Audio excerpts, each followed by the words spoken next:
Welcome, Pewter Report readers, viewers, and listeners to a brand new edition of the Pewter Report podcast, Energized by Celsius.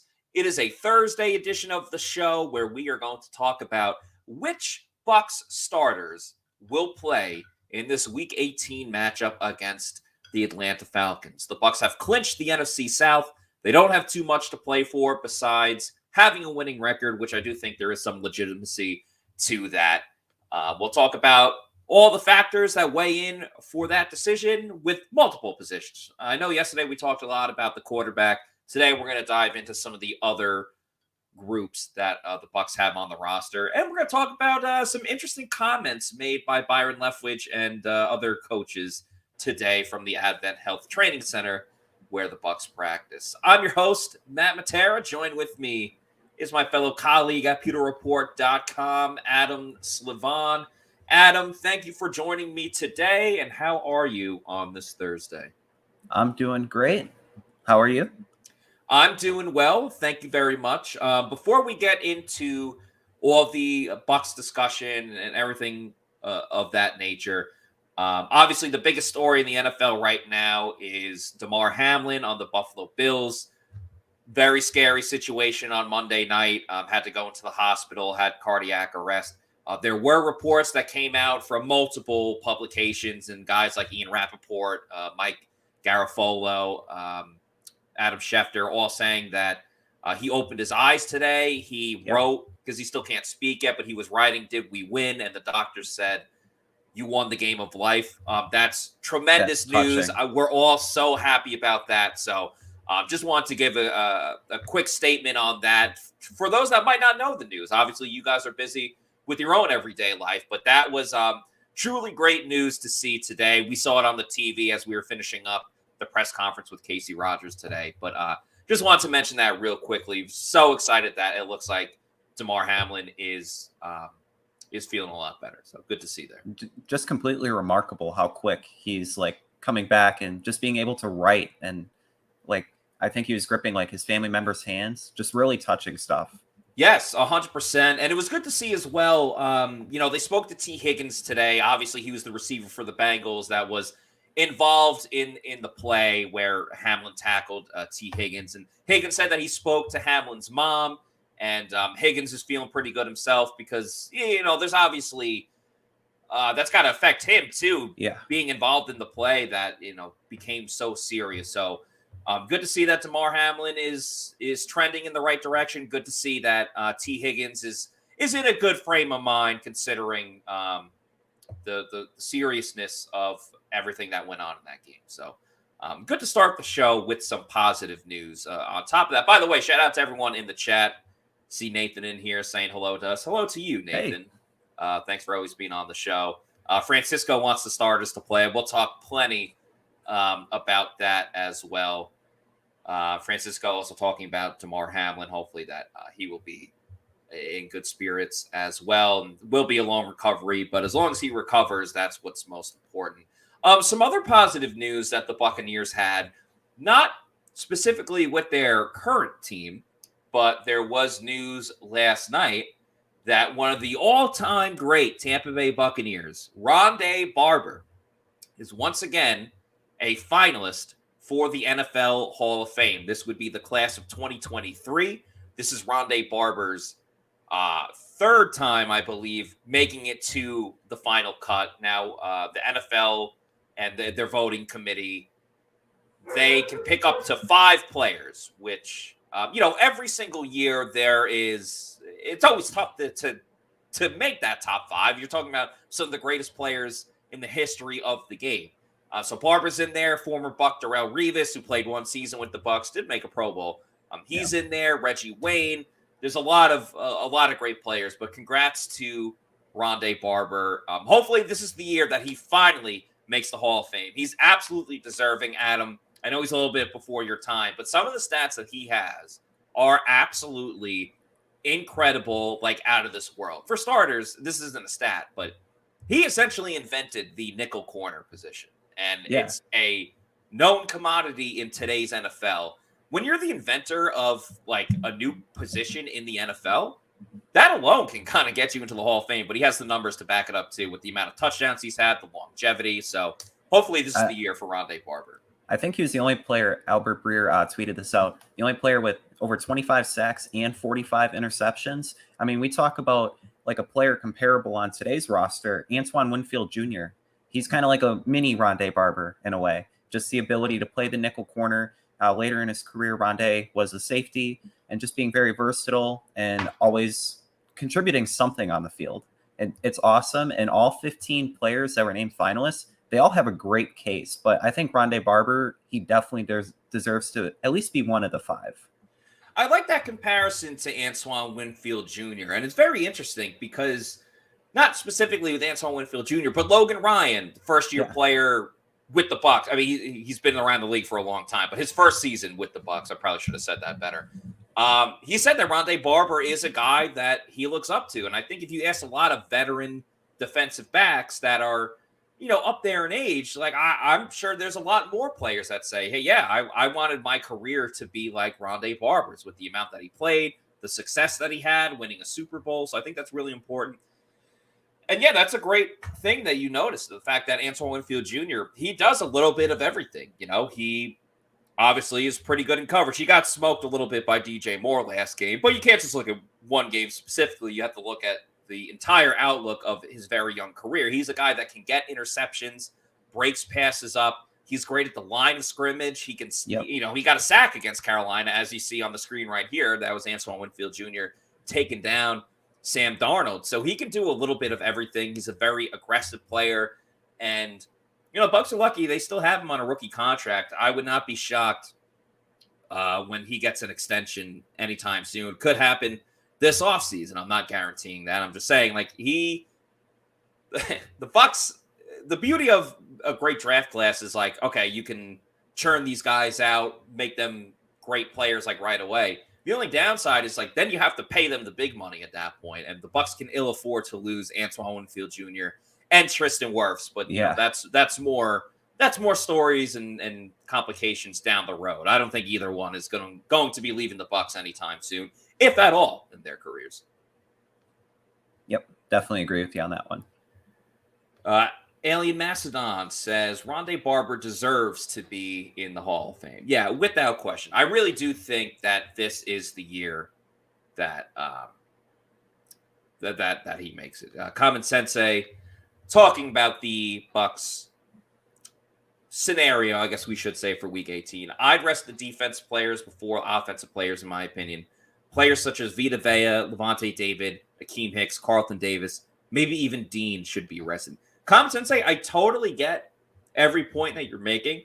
I think what we have to remember is that this is not a preseason game where you have 80 guys on the roster.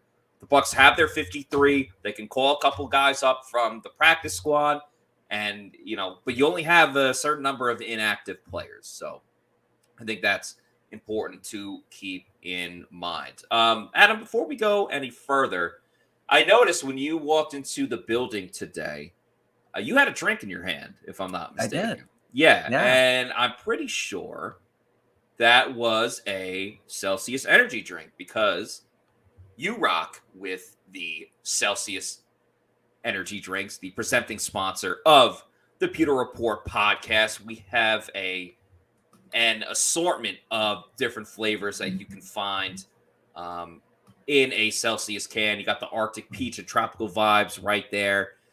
You can go with cucumber lime, strawberry kiwi guava, a ton of awesome flavors over at Celsius. And you can go to the store locator, punch in your address, find out where you can get a Celsius near you, your local Walmart, Target, bodega, as I like to say, and everyone likes to get up in arms about.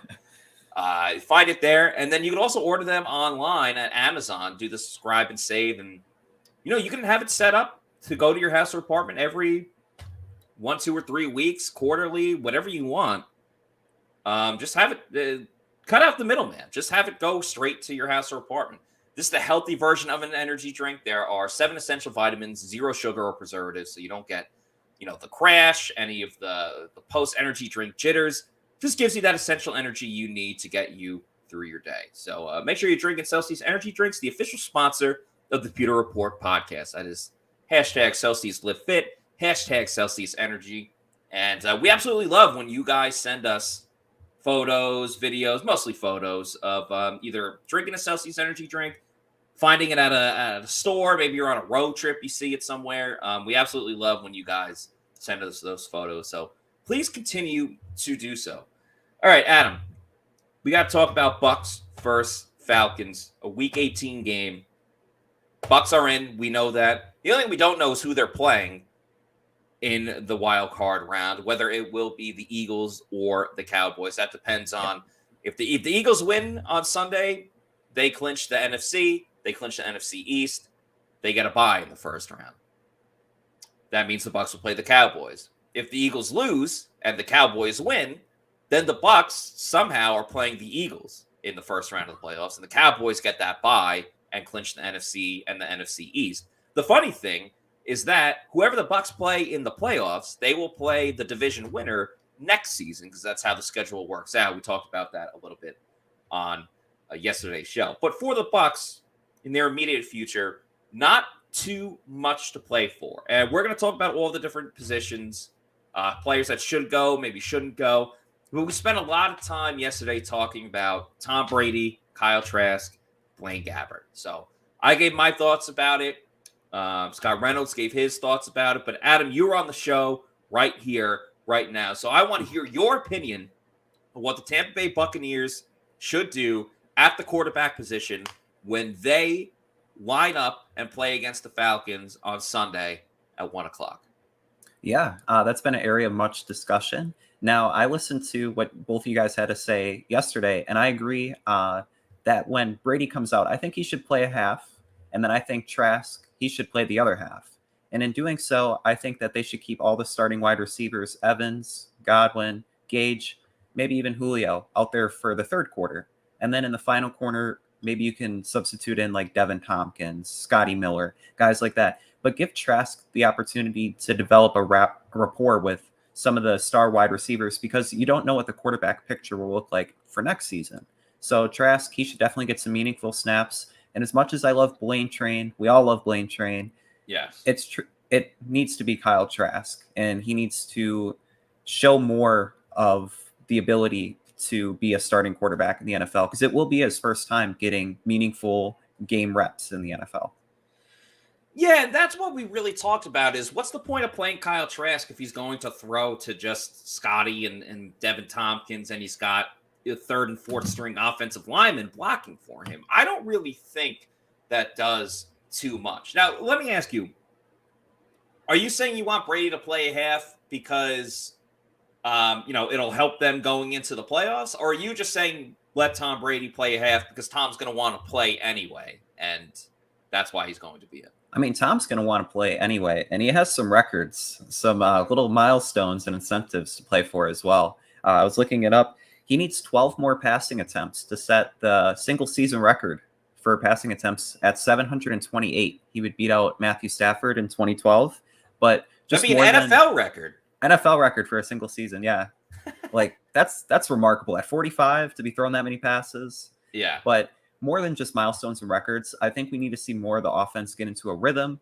And I really like the point of going no huddle in the first two quarters. If your starters, like if Brady's out there 2 quarters, go up tempo, run more like no huddle offense and get points on the board quickly so that when Trask is in, he has a favorable scenario to go in where they're up by 2 touchdowns. He can get comfortable and like develop and establish a rapport, like I said, with the wide receivers. So I definitely see Brady out there for a half because he's a competitive guy. He has a high work ethic. He wants to overcome the adversity that the team has faced this season. So, yeah, I said I want Tom to play a quarter or a half, whatever, only because I know that Tom is going to force his way into the game one way or another. If I could choose, if I'm Todd Bowles and I have full authority to do whatever I want in terms of personnel, who plays, who doesn't, I wouldn't play Tom Brady at all.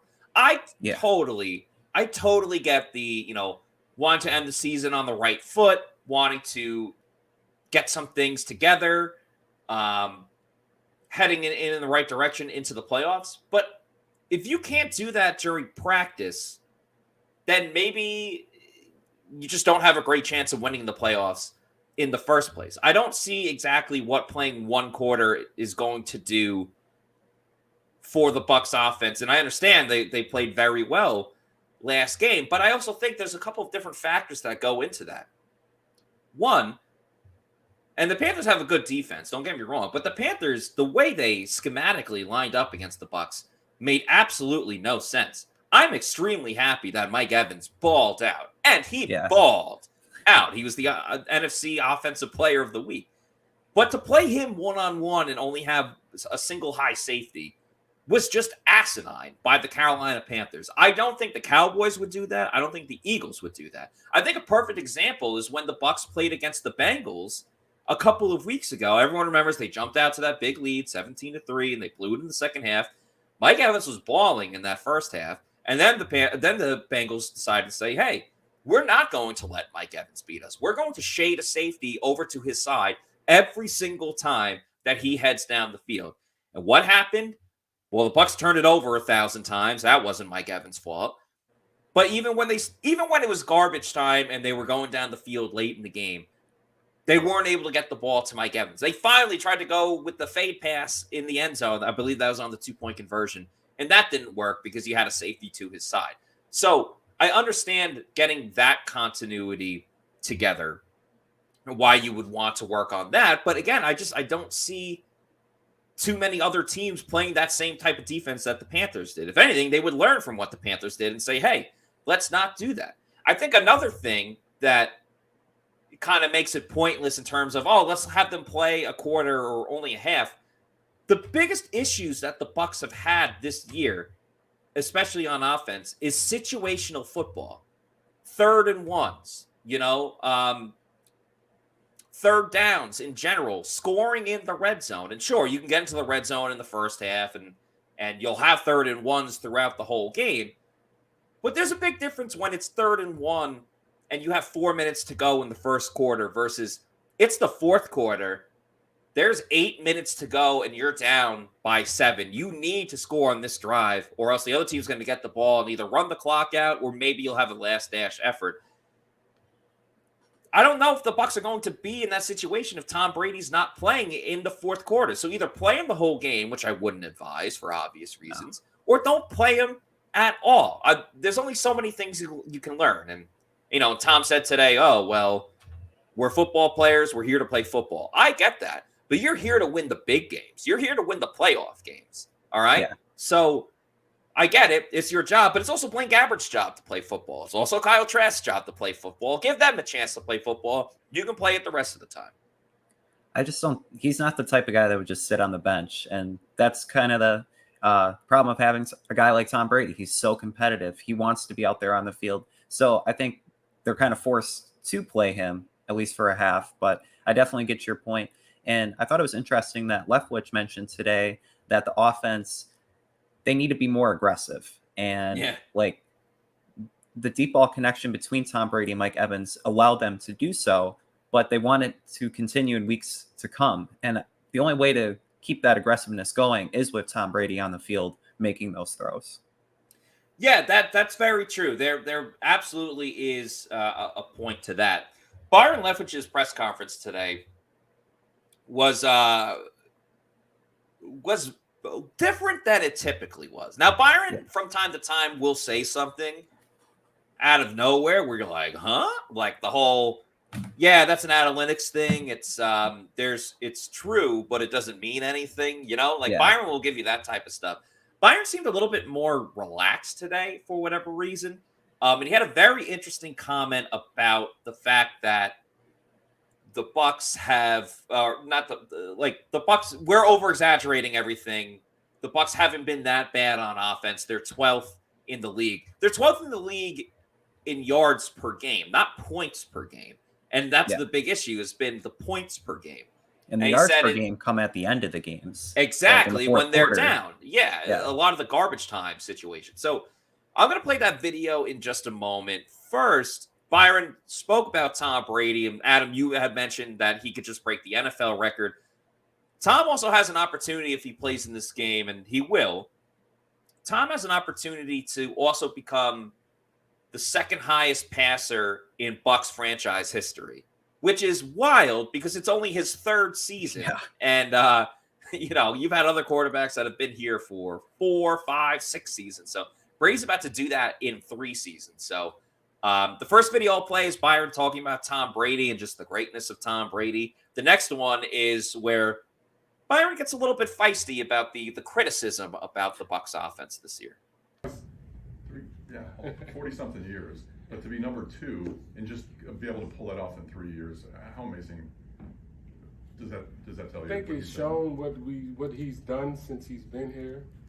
I know we get a lot of slack for how this year turned out, but what we've done together has been unique. What he's done has been unique since he's been here. It just speaks for Tom. Says who he is. That's unreal, though. I didn't even know that myself. But to be able to do that in 3 years, it really shows you the success we've had the first couple years here. The success. I know it looks bad to everybody, but I just can't. I think we're the 12th best offense in the league. Ain't that something? He's Still got a long way to go, right?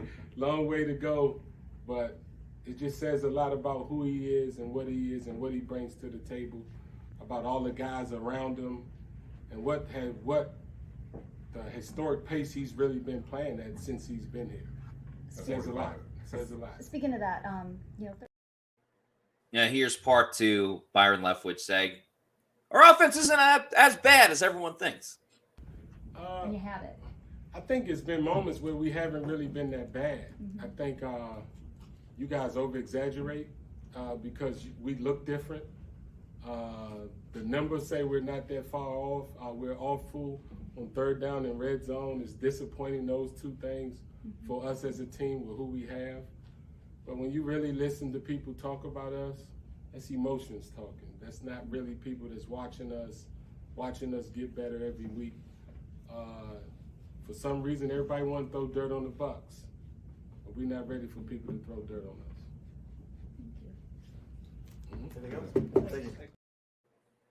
A walk-off from Byron Leftwich that's in that quite situation. the walk-off there. The first thing that jumped into my head when he said, like, a lot of people want to throw dirt on the Bucs, but we're not ready to let people throw dirt on us. The first thing that popped in my head was the Geno Smith quote from earlier this season when he was playing well and he's in a post-game on the field talking, and he said, a lot of people want to write me off, but I didn't write back. So I think that was like Byron Leftwich's version of that, but I don't think what he said is necessarily true. Maybe we've been over-exaggerating the whole time about Leftwich and his offense. Maybe he is where have we over-exaggerated the fact that they only score 17 points per game now compared to 30 points per game the year before? If you want to say it's an emotional thing, I mean, yeah, I bring energy and stuff. We both do when we're on this game day show, which we will be on Sunday when the Bucs play the Falcons. But I think a lot of that is more frustration than emotions. It's frustrating when you have a team that's still very talented, that is doing less with more than a lot of the other teams around the league. I mean, he wants to say, yeah, well, the stats are actually show that we're pretty good. Again, you're only 12th, and that's not with the points. The stats show that you have the worst rushing team in the league, despite having Leonard Fournette and Rachaad White, who are both very talented running backs. And Rachaad White has been a great breath of fresh air for the Bucs run game, even as horrible as it's been. So, he doesn't bring up that stats. And to your point, going up tempo, they seem to only do well when they go up tempo. So a lot of the things he said, I appreciate the comment. And if you want to take shots at the media, I'm all for it, because the media, of course, will, they'll give praise when praise is due, but they'll criticize very heavily as well when it comes to that type of situation. So I'm all for players and coaches calling other media out, hey, you were wrong about this, you were wrong about that. But I don't necessarily think we're wrong in that situation, or am I just reading the situation incorrectly? I don't think we as media members are wrong in that case at all. I think that Leftwich, after one game of scoring 30 points, he might be feeling himself a little bit too much at the press conference. But Charlie says, what numbers are you looking at? Common Sensei says, Poor Byron. Ben Leeper. This man is hilarious. Charlie with a my God. All talk all the time. I still love Byron. I don't care what anyone else thinks. All right. Someone's in Byron Leftwich's corner. You're very, hey, it's a free country. You can say that if you want. Nathan says Leftwich is a product of who you know and not what you know. Obviously, alluding to the fact that Bruce Arians got him this opportunity. And Byron did have play calling experience before that. He did it with Arizona, but it wasn't really that successful over there. Pushimi says, what about the run game? Yeah, we just brought that up. The fact that their running game stinks. All right. And I get it. There's no Ali Marpet. You don't have Alex Kapp anymore. You lost Ryan Jensen. I get that. I get all of that. But to be one of the worst teams in the league at running the ball, and at one point you were on pace to be historically the worst running team in the league. For a team that just won the division, I get they're 8-8, you know, but like, how do the Texans and Damian Pierce, we like him. Shout out to him. Like, how do the Texans have a better run game than, you know, the Tampa Bay Buccaneers? What are some of the other worst teams out there? I know the Rams were like lower than the Bucs. I haven't checked it.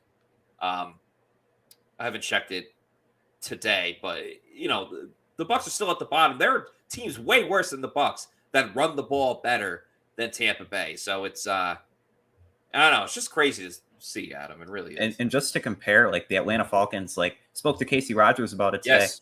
The Atlanta Falcons have 2,500 rushing yards in the season. The Bucs have half of that. They have 1,200, averaging 3.3 yards a carry. Now you have two above average running backs, I would say, and Leonard Fournette and Rachaad White. And just the fact that they aren't able to consistently get yards and they just elect to run first down runs up the middle, it's baffling. And it speaks to the play calling that Leftwich has done this year.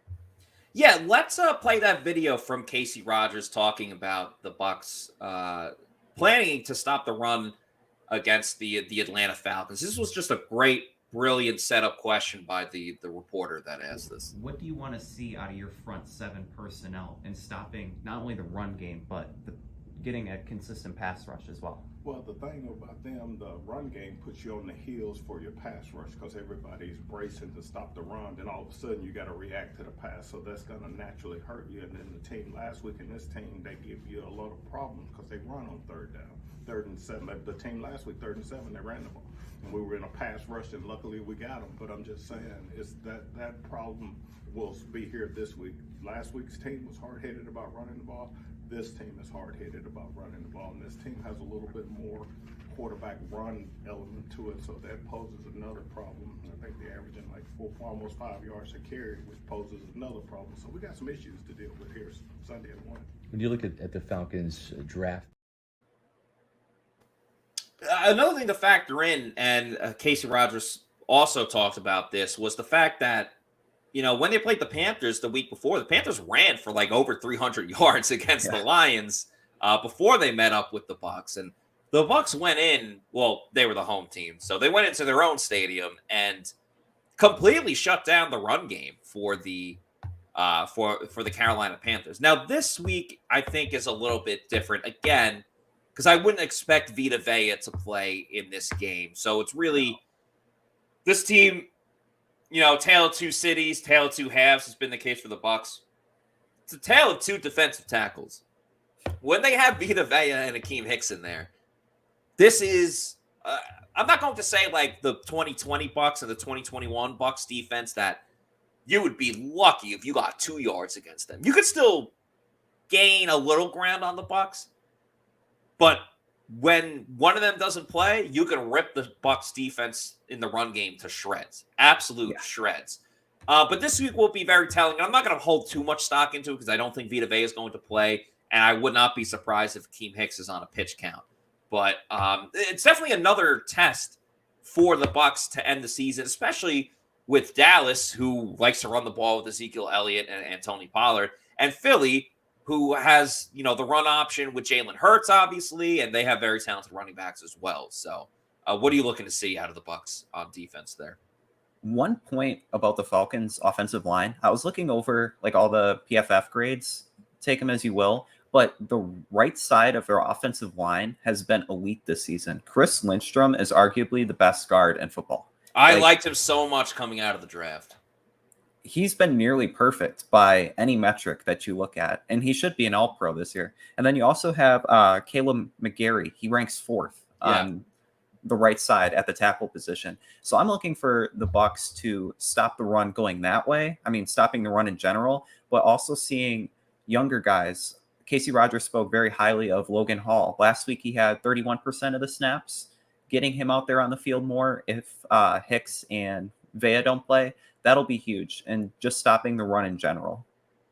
Yeah, that's a great stat right there, especially with the Falcons' offensive line. You want to run behind the guys that work best for you. The Bucs haven't always done that at times. You know, they go behind Gedeke and Brandon Walton and guys like that when you have Tristan Wirfs on the other side when he was healthy.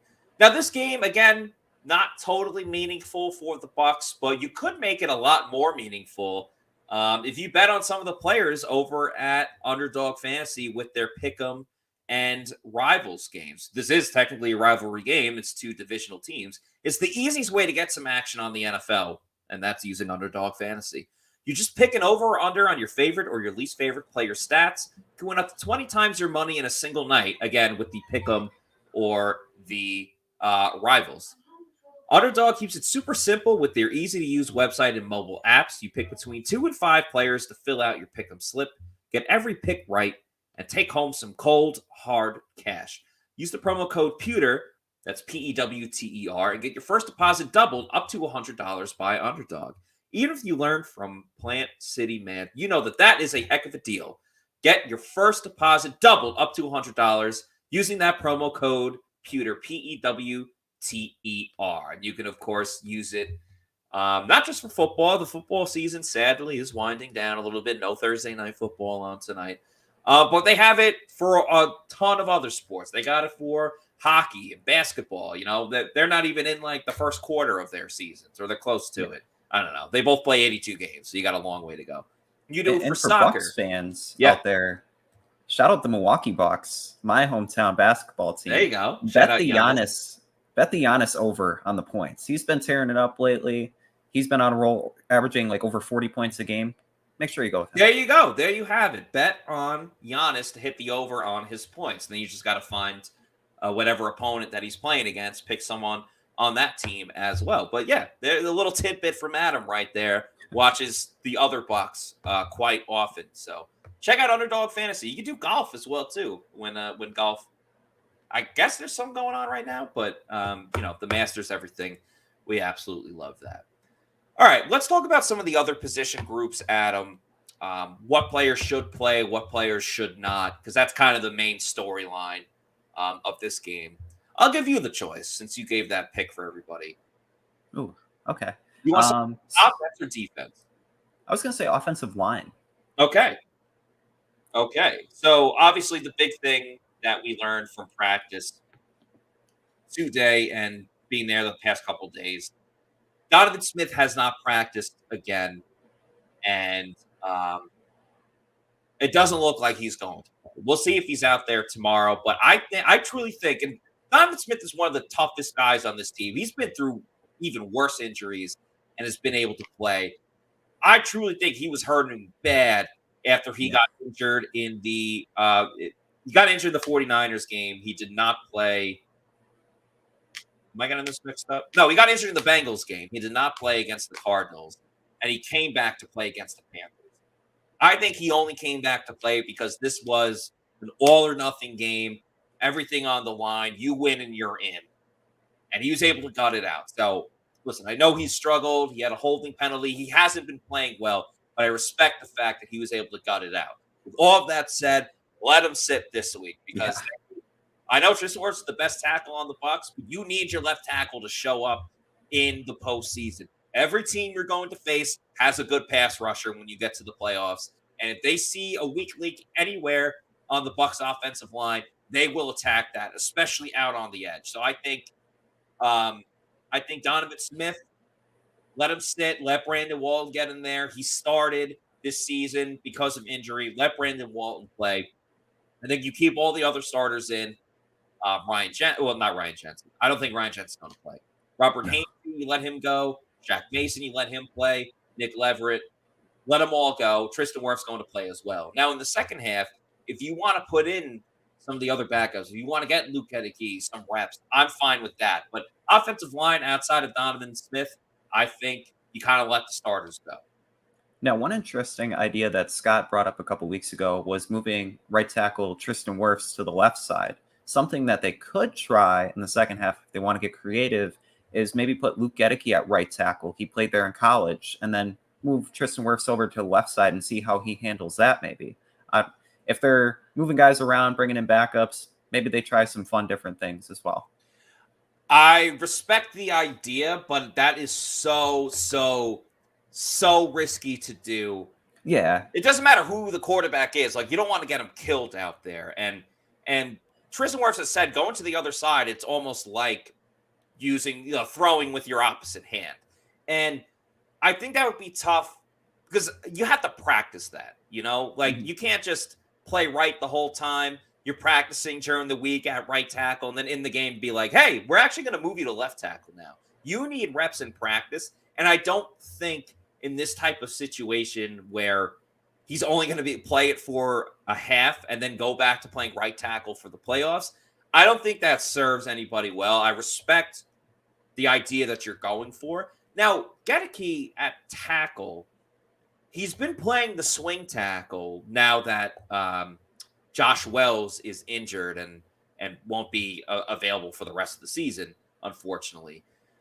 As you said, he played tackle in college. Now, I don't know if he's big enough to play tackle with the arms. I think the big thing is like his arm length. In the NFL, but the only way you can learn is in this situation. I think it falls into what I mentioned with Wirfs, though, is that you're playing guard the whole time, and then all of a sudden you're going to kick out to right tackle. That's a little bit tougher. What I will say, though, in defense of your theory / option is in the 2020 season, Ali Marpet was out with a concussion. And instead of just inserting a new starter at the left guard position, they actually moved Ryan Jensen to guard, and they put A.Q. Shipley, who was he's on the Pat McAfee show a lot. They moved A.Q. Shipley in at center, and they used Jensen at guard. And I'm sure a lot of Bucs fans will recall the infamous Ronald Jones 99-yard touchdown happened with A.Q. Shipley at center and Ryan Jensen at guard. So I think it's easier to move a guard to center and a center to guard than it is a guard to tackle or tackle to the other side. But I respect the thought process, and how would you feel? I'm all for training camp next year. Let Tristan Wirfs go at left tackle. See what he can do, because he played at Iowa, and he's a cornerstone player for the Buccaneers that they want here for over a decade. We all know he's a talented guy. Give him a whole training camp to practice at left tackle. Let him be your left tackle next season, and that'll help whoever the next quarterback is, whether it's next season or the year after. I mean, he's never going to leave this team if the Bucs play it right. So have him at your left tackle.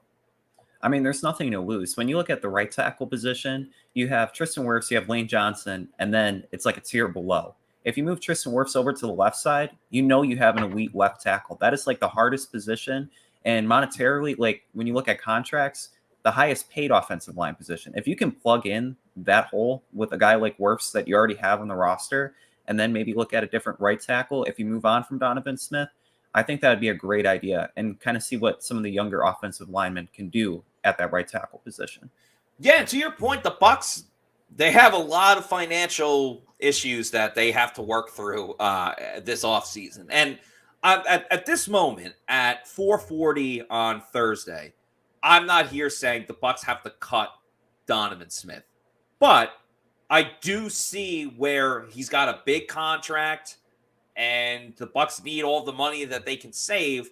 If you're going to move Tristan Wirfs to left tackle, it'd be a lot easier to either draft a right tackle or find a free agent right tackle for way less money than what they're paying Donovan Smith right now over at left tackle. I can see him being a cap casualty in that type of situation. Let's move to the running back position. We already talked about quarterback. I think we all know where we stand there.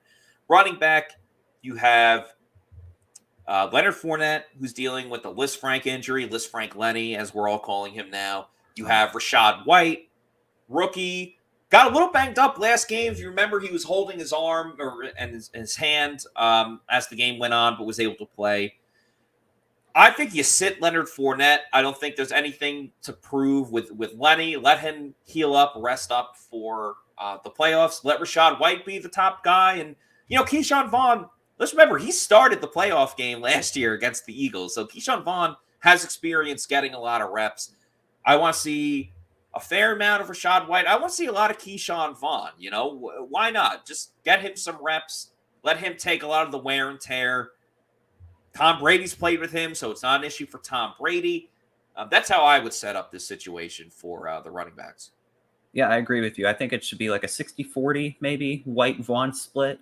I mean, Vaughn looked good during training camp, and even in like some of the preseason games. It's kind of sad that Julio Jones has more rushing yards in the season than Keyshawn Vaughn. I feel like he should have been a more utilized third option at running back. So it'd be good to see him out there. Like you said, take the wear and tear off of a guy like Leonard Fournette, who's been battling that Lisfranc injury for quite a while now. And also for Rachaad White. Now, for Rachaad White, he needs 34 more rushing yards to reach 500 on the season and 44 more total yards to get 800 on the year. So a couple little milestones for him as well. And he's had a great rookie season. Yeah, he really has. And he didn't really get the amount of reps and the starting and the splitting of both running backs. It didn't really truly come about until I would say like the Germany game. That was really the Rachaad White breakout game. Yeah, the angry runs, stiff arm, and now Leonard Fournette has one as well. So both running backs getting a stiff arm this year from Kyle Brandt of Good Morning Football. Shout out Kyle Brandt. So I think 500 is very respectable considering the amount of playing time that he got and when he got it. So I think that would be super important. We're both on the same page for the running back room. So let's talk about the offensive weapon, the skill possession players at wide receiver for the Buccaneers. There's a lot of things that go into this. Mike Evans, obviously, Chris Godwin, Russell Gage, Julio Jones. Adam, I went first with the running backs, so I'll let you go first with the wide receivers. What would be your game plan for the Bucs? Let's say what your game plan would be, not what Tampa Bay is going to do, what you predict they're going to do, what you would do in this situation. So I think that the wide receiver plan would correlate with the quarterback plan. What they choose to do with the rotation at quarterback, I think would tie in well with the wide receivers. Now, I think that the starting wide receivers should play the first 3 quarters. Definitely want to see Mike Evans, Chris Godwin, and Russell Gage at some point with Kyle Trask. But also Chris Godwin out there in the slot, he has some milestones as well. If you want to talk about the last game to play for. What is he, 32 yards away from 1,000? And then he needs 9 more catches. I don't know if he'll get 9, but to reach Keyshawn Johnson's all-time record in 2001 of 106. But another wide receiver that I really want to see out there is Devin Tompkins and see what he can do on offense, maybe in the slot role, kind of running some drag routes, like some deeper posts, because he has speed. All the teammates gush about his ability to jump, his vertical. I think it's 38.5 inches. So seeing him out there, that is wild for a wide receiver. Like he could almost dunk a basketball out there. So definitely want to see him out there as well. What I would do is I would play, and this is in my scenario of Tom Brady doesn't play and it's just Kyle Trask the whole time. I would have Mike Evans play probably about until halftime, maybe just the first quarter, depending on how the chemistry looks. For everything you said about Chris Godwin, I would have Chris Godwin play, I think, until the third quarter, let him rack up the receptions, give him a couple of those, sweep things like the touch pass, really, where the quarterback is essentially a handoff, but it counts as a pass. Get that for Chris Godwin. Let him get to 1,000 yards and take him out of the game. Russell Gage, I'm playing the whole time because he's getting big money. He got that contract last year.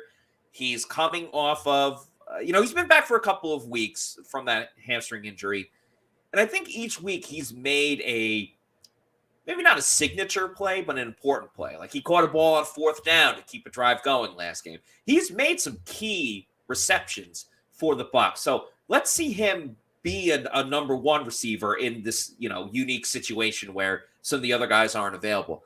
Julio Jones, I don't play him at all. No. Chronically, just too many injuries. He's dealing with an illness this week. The knee, it's good, it's bad, it's good, it's bad. To your point, I want to see Devin Tompkins. Let Scotty Miller get some shine. Maybe throw in Rashad Perriman. Another guy that we were talking about in the locker room today that we haven't seen all season. And again, because it's a 1 game, you can kind of do what you want and then get back to what's been working for you. Play Tyler Johnson. Tyler Johnson's on this team. He got cut earlier this year in training camp. They brought him back to the practice squad. Why not just kick the tires on Tyler Johnson? See what you got with him there.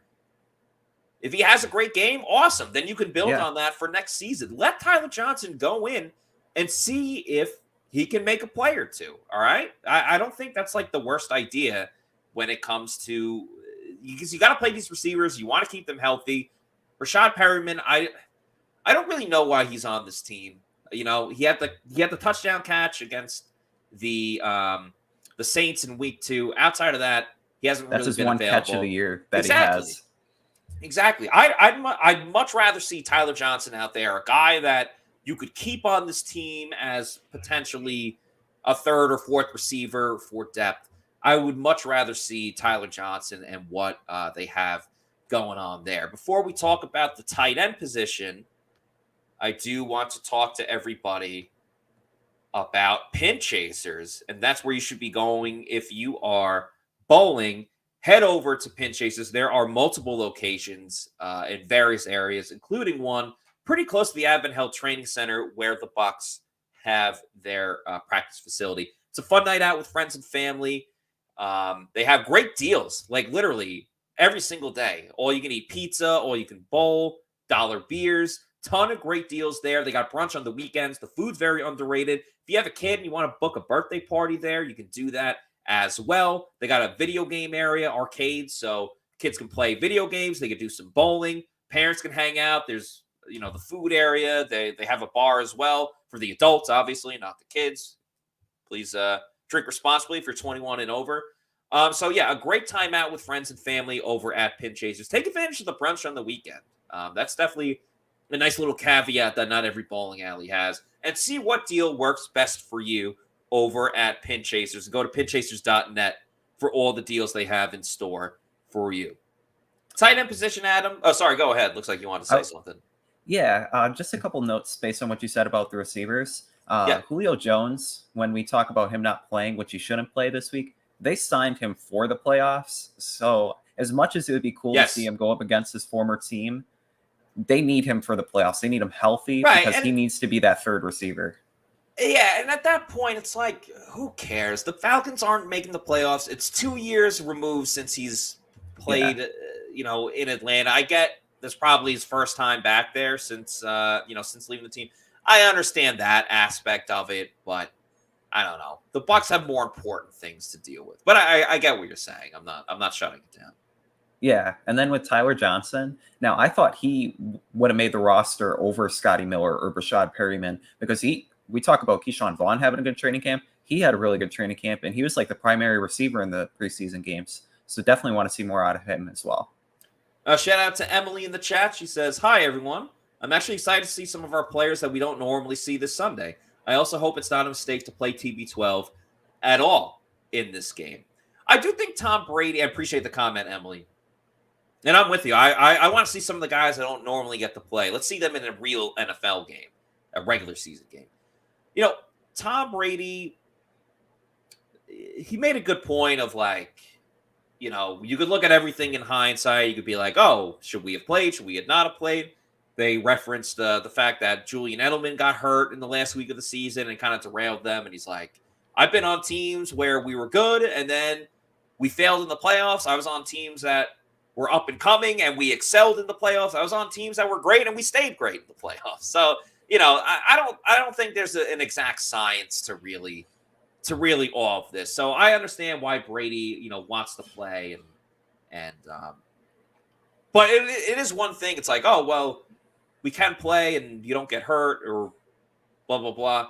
If you do get hurt and you're out for the playoffs, the Bucs are not going to the Super Bowl. As much as we love Blaine. Now, if Tom Brady gets hurt in the divisional round and Blaine Gabbert has to play in the NFC Championship game and then Brady's available for the Super Bowl, I can see Blaine winning one game. He's going to pull Nick Foles and go crazy. Exactly. The hero that we all need. Tight end position, Adam.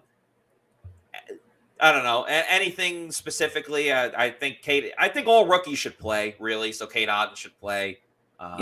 We'll see what's Maybe up. Maybe Keefe to more tight end packages. Definitely want to see Kyle Rudolph out there. I mean, we signed him, and the only thing he really does is run like by himself in practice. Yeah. So, yeah, for the Bucs at the tight end position, probably just Kate Otten. Right. Let's move over to the defensive side of the ball. I think defensive tackle is really one that I'm probably most excited for, is the fact that on the defensive line, you rotate guys anyway. So you do get to see some of Logan Hall. You get to see some of Pat O'Connor. Deidrin Senat is another guy. And you don't see them a ton because of Akeem Hicks and Vita Vea and Will Golston. But I think it's the perfect opportunity where you can get Logan Hall 55% of the snaps versus the 35 to 25 that he typically gets. I think it's a cool opportunity for Deidrin Senat that has not seen as much playing time that he did earlier in the year. They're not going to play Vita Vea. They're not going to risk that with the calf injury, with the fact that they clinched everything. And that, again, it's different with Brady taking him out, bringing a quarterback that hasn't played all year long. All of these other players have played all year long. So I want to see a lot of Logan Hall. I want to see a good amount of Pat O'Connor. If you want to rest Will Golston, that's totally fine. Casey Rogers, the Bucs co-defensive coordinator, had a great point about that. Not many people are talking about Will Golston, but he does literally everything that is asked of him. And that's not just coach talk for like, oh, hey, like he's all right. He said that he would be playing more, but they play so much like nickel and things of that nature that Akeem Hicks and Vita Vea aren't coming off the field. So it's Will Golston that kind of suffers from it. But I want to see the young guys get a lot of opportunities in this game, because this is a great chance for Logan Hall to really show what he's about. You know, he's another guy that started out looking pretty good, had some great pass rushing moves. And then, you know, as the season went on, it's kind of tapered off a bit. I think it's a really great opportunity for Logan Hall. Definitely agree with you on that one. And I want to see Deidrin Senat start at defensive tackle. He, in limited snaps, has looked really good. And he had his first career sack. He rates really highly. And just giving him an opportunity, I think, would be very worthwhile. And then also mix in, we want to see some Nacho as well. Oh, yeah. Gotta see Nacho, of course, the fan favorite. Outside linebacker is another tough one, because for the last 3 weeks, Anthony Nelson and Joe Tryanchenko have just been putting the room on their backs. And not even, I mean, Anthony Nelson has played fantastic. We've all seen the games, the sacks that he's had recently, the strip sack on Sam Darnold. He's also doing it out of necessity, because it's just him and Joe Tryanchenko. Carl Nassib has missed the past couple of weeks. Jannard Avery is on injured reserve. I just want to give like a round of applause and a shout out to what they've been able to do with all these guys out. Now, it looks like Carl Nassib, he was limited in practice yesterday. The injury report just came out right now. Let's see. Carl Nassib was limited again. So I think there's a chance that Carl Nassib plays this week, which I think would help. One, it gives him some reps, and two, it gives the other guys a break for what they've really done. But I don't know how much jockeying and positioning the Bucs can do defensively here, just because they don't have enough guys in the room. Yeah, I think the Bucs would probably sign an outside linebacker off the practice squad and try to get him some reps as well. I think, was it Gilbert that they signed? Ulysses Gilbert? Yeah. Maybe a guy like him, bringing him on, getting him some snaps, and give Joe Tryanchenko and Anthony Nelson some rest. Even though Anthony Nelson, we spoke to Casey Rogers, he's impressed. Yes, he has. The past few games. So inside linebacker is another tough one. Devin White and Lavonte David have played the whole time, like every single snap of every single game this season. Devin White missed like not Devin White, sorry. Lavonte David missed like 2 or 3 snaps on the Thursday night game against the Ravens, and they brought in Olakunle Fadukasi, who's not on the team. They obviously have KJ Britt back. I would like to see KJ Britt in like a fourth quarter type of situation. They also have JJ Russell on the practice squad that they've called up before. I would like to see KJ Britt, see what he can do as an inside linebacker. I just don't know exactly when they would go about doing it. For the Bucs in like terms of total tackles, it goes 127, I think, for Lavonte David, Devin White at 122, and then I think Mike Edwards is third at 82. Wow. Just like going to show how much they've been on the field and how much that the Bucs defense has had to rely on them to make tackles and make plays. But before we talk about the secondary, which I think is probably one of the most interesting options that we could talk about in this scenario here, before we get into that, and playing your starters in Week 18 when you have nothing to play for, it's definitely a little bit of a risk. You could also say it's a gamble. I like to do my gambling over at the Seminole Hard Rock Casino in Tampa. Just the way you like it. Me and my wife decided we'll have some fun. I was playing a 2-cent machine. 6 bets in, I hit a jackpot. $117,000. Hi, my name is Tara, and I won over $500,000 playing slot. I do this full time, and I would not change it for the world. I'm Gloria. I won over $2 million at Seminole Hard Rock Casino. I went and bought a bunch of jewelry. My name is Mike, and I won over $350,000. I love playing baccarat because it hits different. When you pull in that car and you flip over that 9, beating that 8, can't miss. I'm Jimmy. I won $500,000 in a slot tournament at Seminole Hard Rock in Tampa. Even a blind squirrel can get a nut sometimes. My name is Philip, and I won $215,000 on Blazing Sevens. Put my last $40 on the table. Next thing you know, bam, $215,000 jackpot. I hit that bad boy. I didn't realize how much it would change my life. You only live once. Have fun with it, right? Anybody can win at Seminole Hard Rock in Tampa. On over to the Seminole Hard Rock Casino in Tampa and start winning big. Play the slots, play some blackjack, roulette, whatever it is. Just make sure you check it out. Awesome time and great memorabilia over there as well. All right, Adam, the secondary. You have Carlton Davis that didn't practice again, missed Sunday's game. Jamel Dean just returned from a toe injury. There's been things going on with the safeties as well. We could all package it together, just talk about the secondary, the defensive backs. Where are you going in this direction with the entire Bucs secondary heading into Week 18? Yeah, with the entire Bucs secondary, I think it kind of goes to the point that you made. They only have a 53-man roster. They don't have like all the personnel in the world to say, hey, we're going to sit every single one of them down. So I think at some point, like all the starters will play. Maybe you sit out Jamel Dean because he's been battling an illness. Carlton Davis, maybe give him some snaps. I don't think he'll play the whole game. But otherwise, I see Keanu Neal, Logan Ryan, Antoine Winfield out there, maybe some.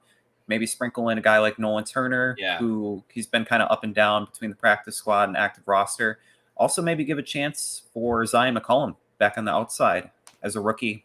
He has a height. He just needs more experience and kind of gain some experience tackling as well, an area that he struggled in. And then maybe another guy like B. Delaney. But they'll probably all play. Right. Carlton, I think, is the one where I think they might just sit him out right away. Didn't play last week. Kevin O'Donnell was talking to him. I was talking to him as well. He wants to play. He said he's feeling better every single day, and he wants to play. But again, you have to weigh the risk reward. Jamel Dean, again, coming off that toe injury. He was wearing a mask today, so he could be under the weather. He's a guy that I think I would play like up until halftime and then say, all right, good job, like get out of there. I would love to see a lot of Sean Murphy Bunting. He's obviously played fantastic the last couple of weeks, especially on Sunday when it mattered most. Zion McCollum, he's had his growing pains, but I think this is an awesome, awesome learning experience for him. If he could get a full game as the starter, not too much pressure on him, really just learning about how to be a corner in this game. And obviously he'll still have his gunner role on special teams on the punt team and punt coverage with that. So I would love to see the two of them there.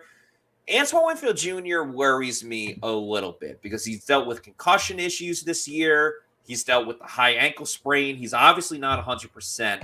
And because he is just a high-flying guy that goes all out, and I respect, I appreciate it, I know Bucs fans admire it, I feel like he's a little bit more susceptible to get injured than some of the other guys, just with his style of play. I'm not asking him to play any type of way differently. I'm just saying if they could sit him out, a guy that's been injured, been able to come back, been in and out of the lineup, let him sit this week when you have the safety, kind of like defensive tackle, I think, for the Bucs. You have a lot of really good depth. You know, Keanu Neal, when Antoine Winfield Jr. came back, Keanu Neal, doesn't really play anymore. And I understand why. I'm not questioning the decision by the coaches there. I just think, all right, this is a great opportunity for a veteran guy to play a whole game, and he's made some splash plays this year, especially towards the end of the season when Winfield was out. Yeah, the hit he had on Taysom Hill in the Saints game. Yeah, exactly. So, yeah, that saved the game right there for the Bucs. Yeah. They don't get the ball back, and Tom Brady doesn't make that comeback if Keanu Neal doesn't make that hit. So I see a great situation where you can go Keanu Neal and Mike Edwards, or you can go Keanu Neal and Logan Ryan. Obviously, Ryan's coming off an injury a couple weeks ago. Edwards been on the injury report with the hamstring. And I would really like to see Nolan Turner. Again, give these guys an opportunity when it doesn't hurt the team one way or the other.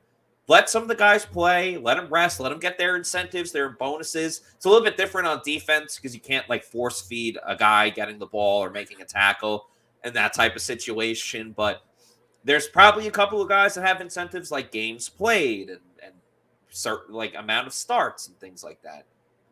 Let them get their incentives. Let them fill their quotas, whatever it is. Put money in their pocket. I don't think anyone would take umbrage with that.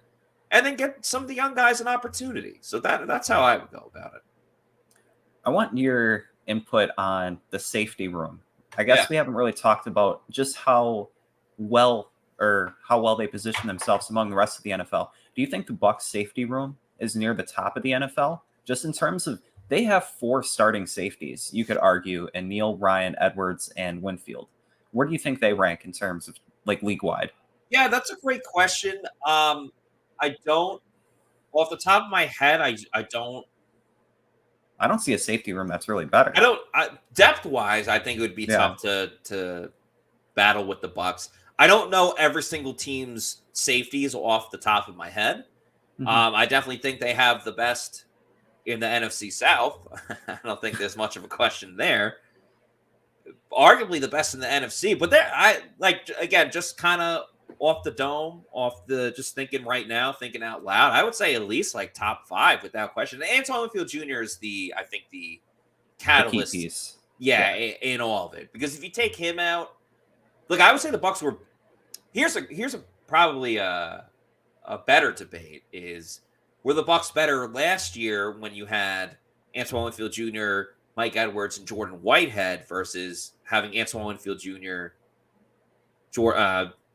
Mike Edwards as the starter, but the depth with Keanu Neal and Logan Ryan, where the Bucs, they kind of had Andrew Adams, and that was about it. Because you miss a big piece with Jordan Whitehead, but you have a lot more depth with the guys that you have this year. I think that's a really good question. But for this year's team, the 2022, now 2023 version of the Bucs at safety, top 5 in the league. Yeah. And I think what you miss in Jordan Whitehead, you get the veteran experience in a guy like Logan Ryan. And I don't think we fully grasp his impact and just what he brings to the team in terms of leadership and communication, especially for a Todd Bowles defense that prides itself on those regards. That's true. Todd Bowles loves his safeties too. He wants as many safeties as he possibly can get. Charlie Abraham says, I miss Jordan Whitehead. Common Sensei says, Mike Edwards is overrated, but it's definitely above average. Yeah, I think Mike, the interceptions have come down a little bit because now that he's playing a lot more. But yeah, it's we'll see. Common Sensei also says, without Winfield, it's poor, seriously, especially Edwards. I think Edwards has been fine. I don't think I don't think he's been that bad. John V says, can't believe I'm saying this, but wouldn't mind seeing Antoine Winfield Jr. slide back to free safety and SMB get some burn at nickel. Just feel Antoine Winfield Jr. much better free safety than nickel. I think, again, we got to look at it. He didn't play his best against the Panthers, and DJ Moore beat him on a couple of plays. I think Todd Bowles had a great point, though. He's like, listen, you play 60 plays, you could be great for 56 of them, but there's 4 plays where you screw up, and that's what, like, everyone notices. Emily says Logan Ryan has made a big difference. He absolutely has. Logan Ryan has probably been the best free agent signing that the Bucs have had this year. They haven't had not a lot of great free agent signings, but I think Logan Ryan is up there at the top. Hey, guys, we're about to wrap it up for today's show, but don't you worry. We have another one coming up this Sunday. It'll start off with the Celsius Pewter Report tailgate show presented by Age Rejuvenation and live at the Walk-Ons in Wesley Chapel. That will start over at 11 o'clock with Scott Reynolds, J.C. Allen, Bailey Adams, John Gilmore, former Tampa Bay Buccaneer, and then myself and Adam on today's show. We will be doing the Pewter Game Day show live at kickoff at 1 o'clock, giving our reactions, analysis, insight after, talking to the players and coaches this week, seeing what they implement into the game plan, seeing who is playing in this one.